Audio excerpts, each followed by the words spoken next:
Hello students, welcome to lecture 3 of chapter solution class 12th। Last class में हम लोगों ने कॉन्सेंट्रेशन टर्म्स कंप्लीट कर लिया था। मोलैरिटी, मोलालिटी, मोल फ्रैक्शन, ये सारे टर्म्स हो गए थे। आज के क्लास में हम लोग सॉलिबिलिटी ऑनवर्ड स्टार्ट करेंगे। आइए स्टार्ट करते हैं।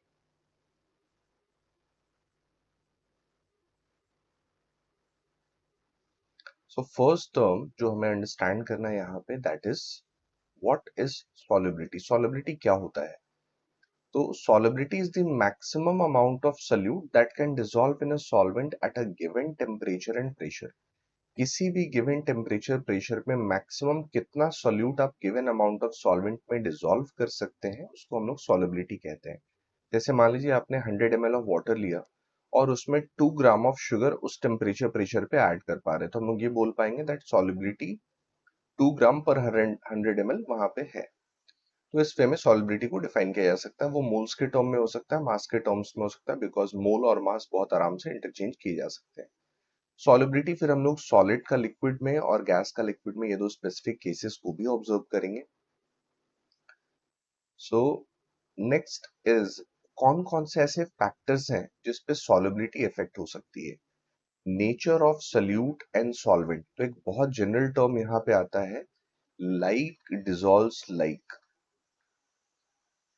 लाइक डिसॉल्व्स लाइक, इसका मतलब क्या है? लाइक डिसॉल्व्स लाइक का मतलब ये हुआ कि जैसा नेचर सॉल्यूट का है, अगर वैसा ही नेचर सॉल्वेंट का भी हो, तब वो आपस में इंटरमिक्स हो पाएंगे, अदरवाइज वो इंटरमिक्स नहीं हो पाते हैं। जैसे कि अगर हम लोगों ने सॉल्ट लिया NaCl, तो NaCl will ionize to form Na plus NCl minus, ions बने। वो पोलर सॉल्वेंट जैसा वाटर है उसमें डिसॉल्व हो पाता है, बट उसको बेंजीन में डिसॉल्व करने का ट्राई करेंगे, वो डिसॉल्व नहीं होगा, इंटरेक्शंस डिफरेंट हो गए। वैसे ही वैक्स को आप वाटर में डिसॉल्व करने का ट्राई करोगे, वो नहीं होगा, बट बेंजीन में या पेट्रोलियम में डिसॉल्व करने का ट्राई करेंगे तो वो हो जाएगा। तो लाइक डिसॉल्व्स लाइक, नेचर एक जैसा होना चाहिए। Second point is temperature. तो टेम्परेचर का इफेक्ट हो सकता है डिपेंडिंग अपॉन की प्रोसेस ऑफ डिसोल्यूशन, यानी कि सॉल्यूट जब सॉल्वेंट में डिसॉल्व हो रहा है वो प्रोसेस कैसा है, एक्सोथर्मिक है, एंडोथर्मिक है। Depending upon that temperature increase करने पे सॉलिबिलिटी इंक्रीज हो सकती है या सॉलिबिलिटी डिक्रीज भी हो सकती है। देन आता है प्रेशर।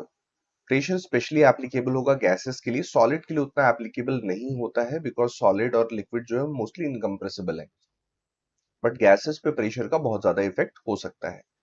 एंड इंटरमोलिकुलर फोर्सेस की, किस टाइप के फोर्सेस है, जैसा लाइक डिसॉल्व्स लाइक मैंने बताया, तो फोर्स ऑफ इंटरेक्शन अगर बहुत स्ट्रांग बन रहा है, सॉलिबिलिटी विल बी हायर। क्योंकि जैसे अल्कोहल भी अगर लेंगे, तो अल्कोहल में भी मिथेनॉल, इथेनॉल, प्रोपेनॉल, ब्यूटेनॉल, सबकी सॉलिबिलिटी इक्वल नहीं है। ऑल्दो सारे अल्कोहल्स हैं, बट सॉलिबिलिटी डिफरेंट है, तो इंटरमोलिकुलर फोर्स कैसा काम कर रहा है वो भी डिफरेंट हो जाता है। इसके बाद हम लोग सॉल्यूशन को सॉलिबिलिटी के बेसिस पे डिफरेंट टाइप्स में क्लासिफाई कर सकते हैं। Types of solution on the basis of solubility।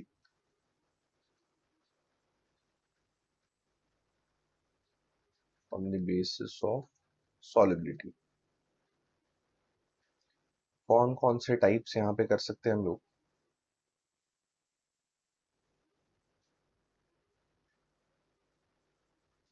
solubility जैसा कि मैंने बताया, it defines the maximum amount of solute that can be dissolved in a given amount of solvent at a given temperature and pressure।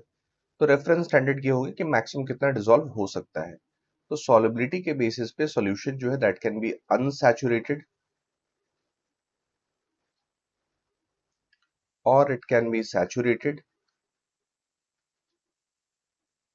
और it can be super saturated. तो ये तीन type का case हमारे पास हो सकता है। अनसैचुरेटेड का मतलब क्या है? Amount of solute present, amount of solute present is less than, the maximum soluble amount, is less than the maximum soluble amount। Whereas saturated में जब हम लोग जाएंगे, तो सैचुरेटेड में amount of solute present and present inside the solution we are talking, amount of solute present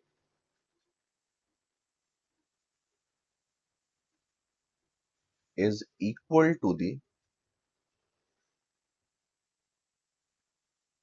maximum soluble amount. Maximum soluble amount. और अगर solution में जो मैक्सिमम सॉल्युबल अमाउंट है उससे भी ज्यादा प्रेजेंट है, then it that case it will be called super saturated. तो सुपर सैचुरेटेड को हम लोग कह सकते थे amount of solute present is more than the maximum soluble amount, is more than the maximum soluble amount। तो यहाँ पे अमाउंट जो होगा वो मैक्सिमम soluble अमाउंट से ज्यादा है। तो सोल्यूशन को हम लोगों ने सॉल्युबिलिटी के बेसिस पे तीन टाइप में डिवाइड कर दिया, unsaturated, saturated and super saturated. Unsaturated में सोल्यूट का अमाउंट जो मैक्सिमम हो सकता था उससे कम है। फॉर एग्जाम्पल अगर किसी एक टेम्परेचर पे हम ये कह रहे हैं कि 100 ml ऑफ वाटर में हम लोग 5 ग्राम ऑफ शुगर ऐड कर पाते हैं, तो अगर उस टेम्परेचर प्रेशर पे शुगर का जो अमाउंट है वाटर में अगर वो 5 ग्राम से कम 4 ग्राम रहा, 3 ग्राम रहा, 2 ग्राम रहा, then it will be called unsaturated. अगर वहां एग्जैक्टली 5 ग्राम है then it will be called saturated. और अगर 5 ग्राम से ज्यादा अमाउंट रहा, 6 7 8 ऐसा कुछ रहा, then it will be called super saturated. तो सॉल्यूशंस को हम लोग ऐसा सैचुरेटेड, अनसैचुरेटेड, सुपर सैचुरेटेड बोल सकते हैं। अनसैचुरेटेड में सॉल्यूट और ज्यादा डिसॉल्व कर पाएंगे, सैचुरेटेड में और सॉल्यूट डिसॉल्व नहीं कर सकते, और सुपर सैचुरेटेड में प्रेसिपिटेशन भी होगा, क्रिस्टलाइजेशन होगा, वहां से सॉल्यूट बाहर भी आएंगे क्योंकि जो डिसॉल्व्ड अमाउंट है वो ज्यादा है। अब नेक्स्ट टॉपिक पे चलते हैं हम लोग। Next is solubility of solid in liquid. तो सॉलिड की सॉलिबिलिटी लिक्विड में क्या होगी, इंक्रीजेस विद टेम्परेचर जनरली है, बट ये हमेशा ट्रू नहीं है, याद रखना। It depends upon the enthalpy of solution. Okay, तो जब सॉलिड को लिक्विड में डिसॉल्व कर रहे हैं तो प्रोसेस एंडोथर्मिक भी हो सकता है, एक्सोथर्मिक भी हो सकता है। डिपेंडिंग अपॉन दैट उसके हिसाब से डिसाइड करना पड़ेगा कि वहां पे सॉलिबिलिटी बढ़ेगी या कम होगी। If the process of dissolution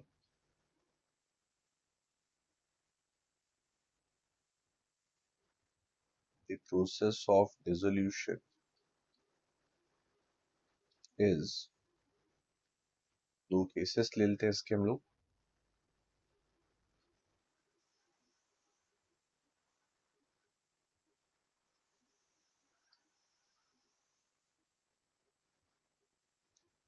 endothermic और एक्सोथर्मिक। तो अगर वो एंडोथर्मिक रहा that is delta H greater than zero, positive, और exothermic delta H less than zero. तो इसका मतलब क्या हुआ, एंडोथर्मिक में solute plus solvent plus heat forms solution, whereas exothermic में solute plus solvent forms solution plus heat. तो एक में हीट जो है वो रिएक्टेंट के जैसा बिहेव कर रहा है और एक में हीट जो है वो प्रोडक्ट के जैसा बिहेव कर रहा है। तो अगर प्रोसेस में हीट एब्जॉर्ब होता है तो फॉरवर्ड डायरेक्शन में, हम लोग फॉरवर्ड डायरेक्शन में जाते हैं तो टेम्परेचर राइज होगा। अगर हीट एब्जॉर्ब हो गया तो फॉरवर्ड डायरेक्शन में टेम्परेचर फॉल होगा। एंडोथर्मिक में जो केस होते थे जैसे इक्विलिब्रियम वगैरह में भी हम लोगों ने चेक किया हुआ है। और अगर यहाँ बैकवर्ड डायरेक्शन में जाते हैं, जिस तरफ हीट दिख रही है उस तरफ टेम्परेचर राइज होता है, बैकवर्ड डायरेक्शन में जाएंगे तो टेम्परेचर राइज होगा। सिमिलरली एक्सोथर्मिक का केस भी देख सकते हैं। एक्सोथर्मिक में अगर हम लोग फॉरवर्ड डायरेक्शन में जाएंगे तो इवॉल्व हुआ है, टेम्परेचर राइज होगा। जैसे burning of LPG gas exothermic process है, तो वो जब भी होता है तो टेम्परेचर राइज करता है। तो एक्सोथर्मिक में फॉरवर्ड डायरेक्शन में टेम्परेचर राइज और बैकवर्ड डायरेक्शन में टेम्परेचर फॉल। अब हमने टेम्परेचर इंक्रीज किया तो उसका इफेक्ट क्या होगा। ली चैटलियस प्रिंसिपल सेज कि आपने जो भी किया है प्रोसेस हमेशा उसका अपोजिट करने का ट्राई करता है। आपने टेम्परेचर इंक्रीज किया, प्रोसेस टेम्परेचर डिक्रीज करना चाहेगा। आपने टेम्परेचर डिक्रीज किया, प्रोसेस टेम्परेचर इंक्रीज करना चाहेगा। So in the first case, upon increasing the temperature, हमने टेम्परेचर इंक्रीज किया तो प्रोसेस टेम्परेचर डिक्रीज करना चाहेगा, और एंडोथर्मिक में टेम्परेचर डिक्रीज फॉरवर्ड डायरेक्शन में होता है, मतलब सोल्यूट और सॉल्वेंट और ज्यादा डिसॉल्व हो पाएंगे। तो upon increasing the temperature solubility increases, solubility increases। Whereas exothermic में जब जाते तो एंडो का एक एग्जांपल भी ले सकते हैं शुगर इन वाटर का। जैसे अगर हमें स्वीट्स बनाना है और शुगर डिसॉल्व करना है तो नॉर्मल रूम टेम्परेचर पे डिसॉल्व नहीं करते, वाटर को बॉईल करते और उसके बाद डिसॉल्व करते, उससे क्या होता है कि और ज्यादा अमाउंट ऑफ शुगर डिसॉल्व हो पाता है, शुगर सिर्फ हम लोग क्रिएट कर पाते हैं। एक्सोथर्मिक में इसका जस्ट अपोजिट है, upon increasing the temperature, upon increasing the temperature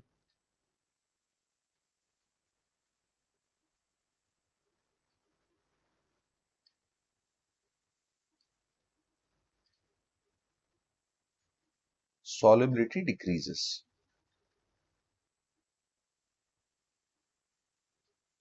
solubility decreases। तो एक्सोथर्मिक प्रेशर में, एक्सोथर्मिक प्रोसेस में अगर हम लोगों ने टेम्परेचर को इंक्रीज कर दिया तो सॉलिबिलिटी क्या होगी, वहां पे डिक्रीज कर जाएगी। और एंडोथर्मिक में टेम्परेचर इंक्रीज करने पे सॉलिबिलिटी डिक्रीज करेगी। तो ये कंडीशन जो मैंने बताया, that is the dissolution of solid in liquid. अब हम लोग गैस इन लिक्विड के केस को भी देख लेंगे। कभी भी इंथैल्पी अगर पता है तो इस प्रोसेस से आप ये प्रेडिक्ट कर सकते हो कि टेम्परेचर का क्या इफेक्ट होने वाला है। नेक्स्ट आते हैं solubility of gas in liquid पे। तो गैस की सॉलिबिलिटी जो है वो टेम्परेचर इंक्रीज करने पे डिक्रीज करती है, इसको अंडरस्टैंड भी करेंगे क्यों ऐसा होता है, और प्रेशर को इंक्रीज करने पे इंक्रीज करती है, तो वो भी अंडरस्टैंड करेंगे क्यों ऐसा होता है। अब अगर हम लोग solubility of gas in liquid का एग्जांपल कोई सोचे, solubility of gas in liquid का अगर हमें एक एग्जांपल चाहिए, तो simplest example will be oxygen. Oxygen हमारे ब्लड में डिसॉल्व हो रहा है, ऑक्सीजन वाटर में डिसॉल्व होता है। एक्वाटिक स्पीशीज को ऑक्सीजन कहाँ से मिलता है, वाटर से, बट वाटर में तो ऑक्सीजन है नहीं, ऑक्सीजन कहाँ से आया, एटमोस्फेयर से। तो इसका मतलब है कि एटमॉस्फेयर से वो ऑक्सीजन जाकर के वाटर में डिसॉल्व हुआ था। तो ये तो अपने आप हो रहा है, हम लोग उसको हेल्प नहीं कर रहे हैं। तो हम लोग ऐसा बोल सकते हैं that delta G was less than zero, क्योंकि dissolution of O2 in water was spontaneous process, O2 in water. तो डेल्टा जी अगर लेस देन जीरो है and delta G is equal to delta H minus T delta S, ये equation होता था। और जब भी गैस लिक्विड में डिसॉल्व होगा तो गैस की एंट्रोपी हायर थी, लिक्विड में डिसॉल्व होने के बाद उसकी एंट्रोपी कम हो गई। So delta S will be less than zero as upon dissolution of gas in liquid, dissolution of gas in liquid, entropy decreases.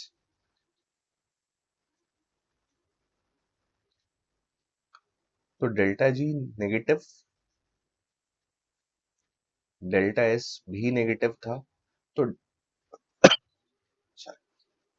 Delta S के नेगेटिव होने के चलते ये पूरा माइनस टी डेल्टा एस जो टर्म है, दिस बिकम्स पॉजिटिव। तो अब राइट हैंड साइड में एक पॉजिटिव टर्म है, लेफ्ट हैंड साइड में एक नेगेटिव टर्म है, हमें आंसर नेगेटिव चाहिए। दैट मींस डेल्टा एच के पास अब कोई ऑप्शन नहीं है, it has to be negative, it has to be negative. So dissolution of gas in liquid is always an exothermic process.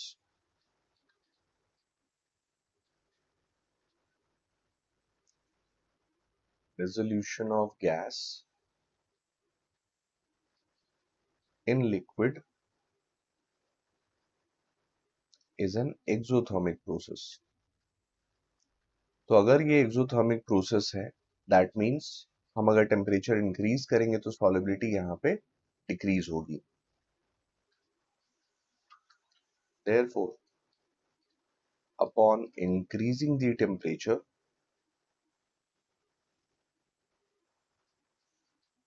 upon increasing the temperature, solubility of gas in liquid decreases। तो aquatic species जो होते हैं they are more comfortable in cold water. तो comfortable क्यों है? क्योंकि cold water में oxygen का अमाउंट, डिजॉल्व अमाउंट ज्यादा होगा, हॉट वाटर में डिजॉल्व अमाउंट जो है वो कम हो जाएगा ऑक्सीजन का।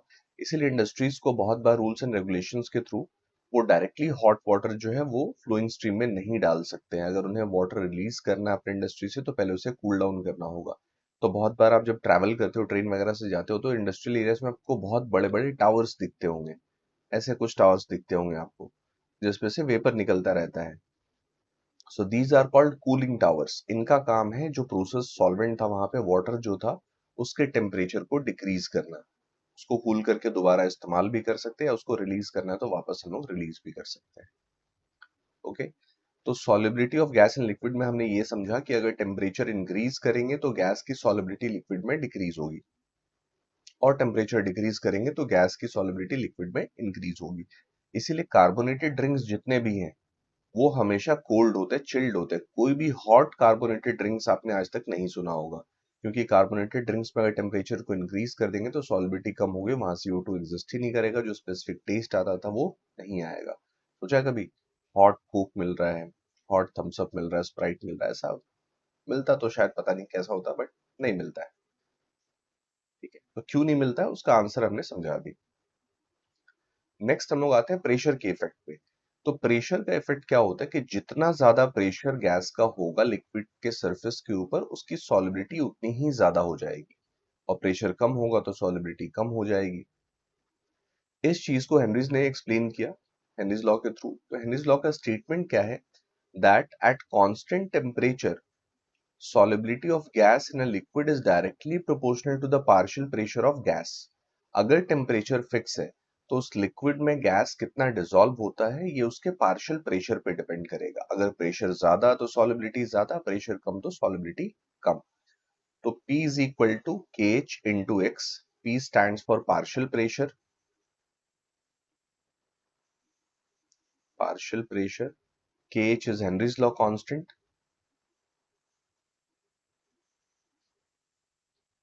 Henry's law constant, and X stands for mole fraction। So mole fraction of gas in solution, mole fraction of gas in solution. क्योंकि मोल फ्रैक्शन जो है वो कहीं किसी दूसरे स्टेट में भी तो हो सकता था, तो ये मोल फ्रैक्शन ऑफ गैस जो है वो सॉल्यूशन के अंदर में है। ओके।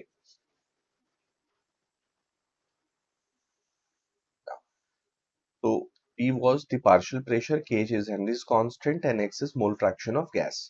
कोई इक्वेशन लिखना हो तो हम लोग ऐसा Pa is equal to KH into XA ऐसा भी लिख सकते हैं, where A is the component, AN2 हो सकता था, O2 हो सकता था, ऐसा कुछ कंपोनेंट भी हो सकता है।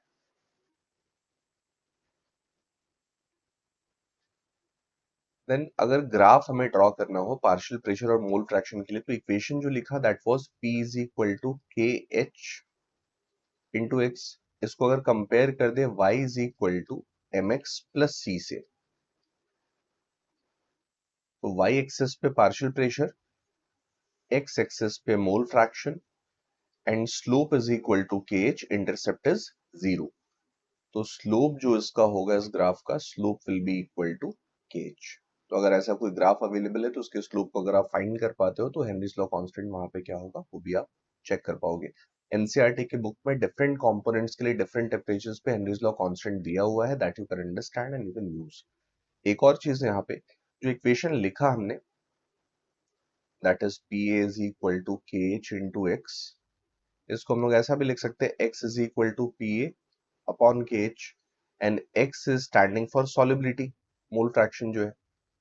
So solubility is directly proportional to pressure but inversely proportional to Henry's law constant. So solubility is inversely proportional to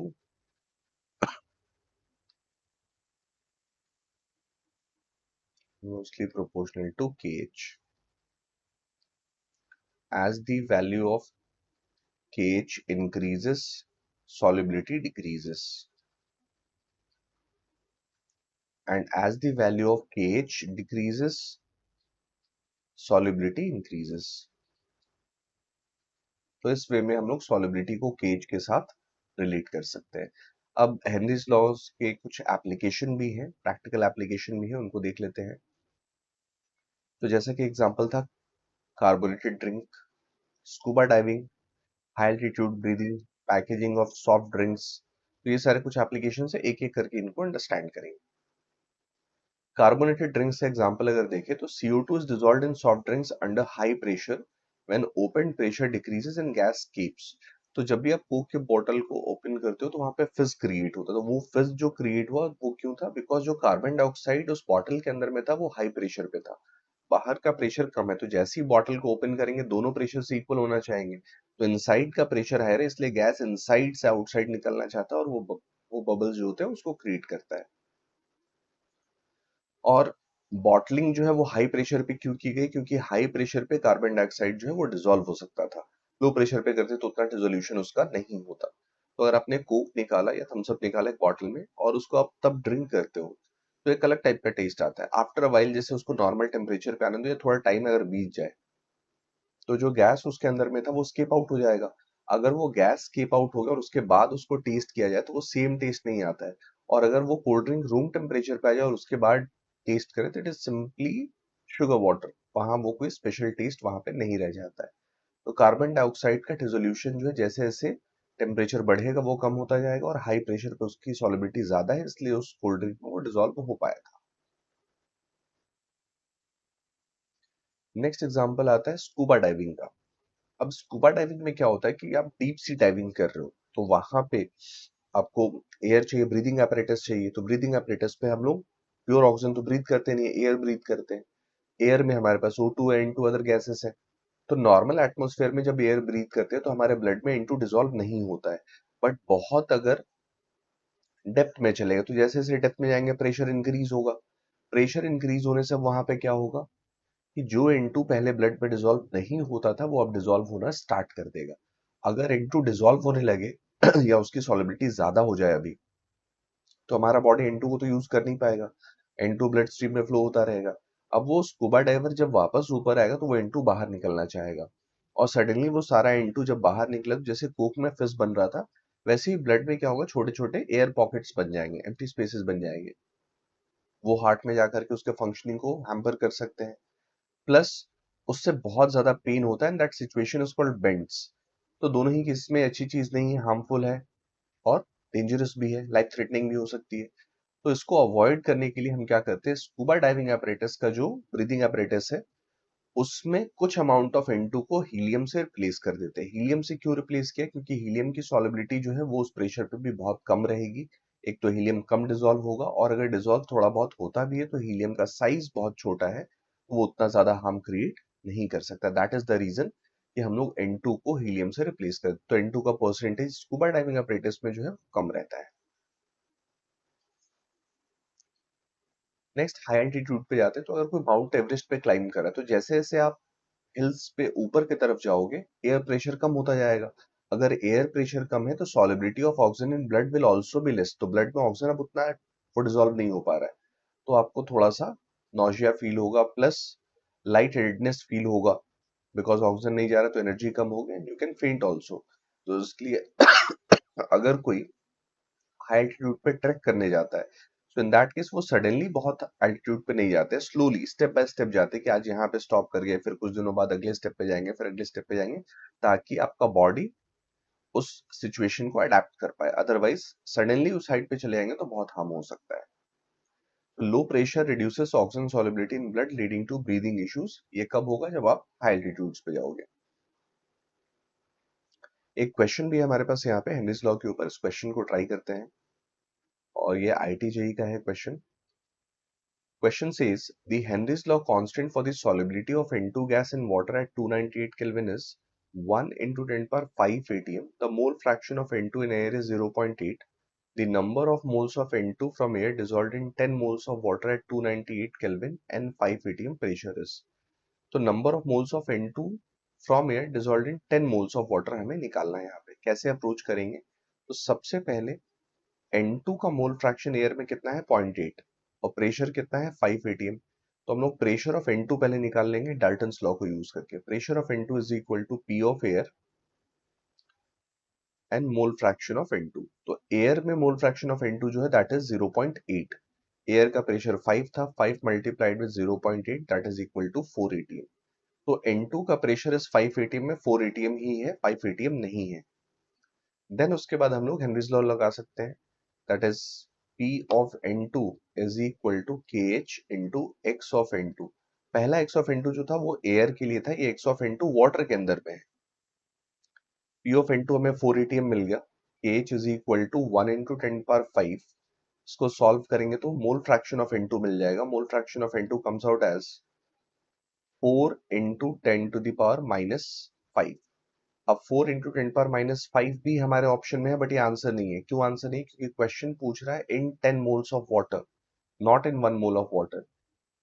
so 4 into 10⁻⁵ mole of N2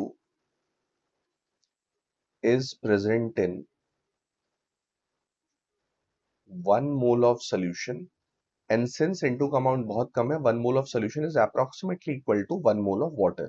तो अगर 1 mole of water में हमारा N2 का जो मोल्स था वो 4 इंटू 10⁻⁵ था, तो 10 मोल में कितना होगा? Therefore in 10 mole of water, number of moles of N2 will be equal to 4 into 10⁻⁵ into 10, that is 4 into 10⁻⁴ मोल। तो इससे हमारा नंबर ऑफ मोल्स जो है वाटर में कितना डिसॉल्व होगा वो पता चल जाता है। ठीक है, तो इस वे में आप इस क्वेश्चन को ट्राई कर सकते हो। ऐसे ही कुछ क्वेश्चन एनसीईआरटी में भी दिए हुए हैं, आप उन क्वेश्चंस को ट्राई करो हेनरीज लॉ के ऊपर। पीवाईक्यूज में भी कुछ क्वेश्चंस है और वैल्यूज जो दी हुई थी उनको भी देख सकते हो। नेक्स्ट डे हम लोग फिर रॉल्स लॉ से स्टार्ट करेंगे। रॉल्स लॉ बहुत इंपॉर्टेंट टॉपिक है और उसके न्यूमेरिकल्स वगैरह भी हम लोग क्लास में ट्राई करेंगे। तब तक आप इस चीज को प्रैक्टिस कीजिए। कुछ भी डाउट्स होता है यू कैन आस्क